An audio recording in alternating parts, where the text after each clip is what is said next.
À 71 ans, Jean-Pierre Pernaut avait été pendant 33 ans le visage phare du journal de 13h de TF1. Le 2 mars 2023 marquait le premier anniversaire de sa mort.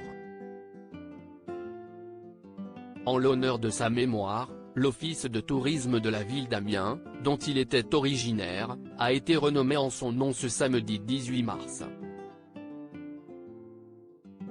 Pour l'occasion, la famille du défunt présentateur est venue découvrir les 2 plaques gravées Office de tourisme Jean-Pierre Pernaut.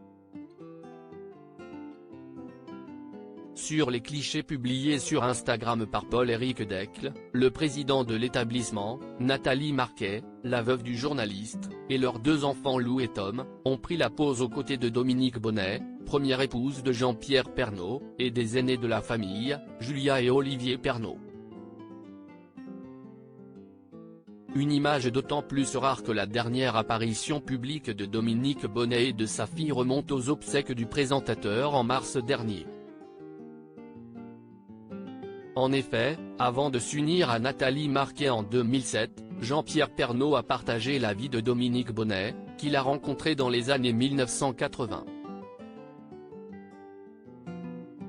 De leur union naîtront 2 enfants, dont la première arrive en 1978 et le second en 1981. Si Nathalie Marquet, Lou et Tom sont très actifs sur les réseaux sociaux, ce n'est pas le cas de Julia, Olivier et Dominique Bonnet. Très discrets, ces derniers ont toujours fait en sorte de rester loin des projecteurs. Pourtant, depuis son divorce avec Dominique, Jean-Pierre Pernaut a conservé un lien fort avec ses aînés. Nous partageons tous les 2 la passion de la course automobile, avec son fils, note de la rédaction, nous sommes des fidèles du trophée Andros sur glace depuis 11 ans. Notre nouveau dada, piloter un drone, avec lequel nous réalisons des vidéos magnifiques de la maison, avait-il indiqué à Paris Match. Julia, mon aînée, est gynécologue à Amiens.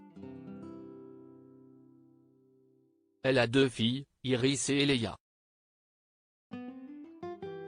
Avec Léon, le fils d'Olivier, je suis 3 fois grand-père, a poursuivi le présentateur. Supérieur à Jean-Pierre Pernaut est décédé à l'âge de 71 ans, retour sur sa vie en 50 photos. Nous sommes très touchés à Amiens, la famille de Jean-Pierre Pernaut s'est montrée soudée et reconnaissante face à l'hommage rendu à son proche disparu.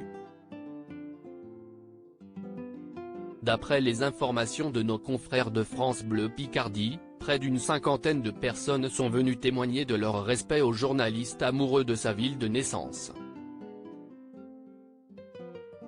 Nous sommes très touchés, Jean-Pierre voulait venir s'installer à Amiens pour sa retraite, mais je préférais le sud, au soleil, nous en rigolions souvent ensemble, a déclaré Nathalie Marquet.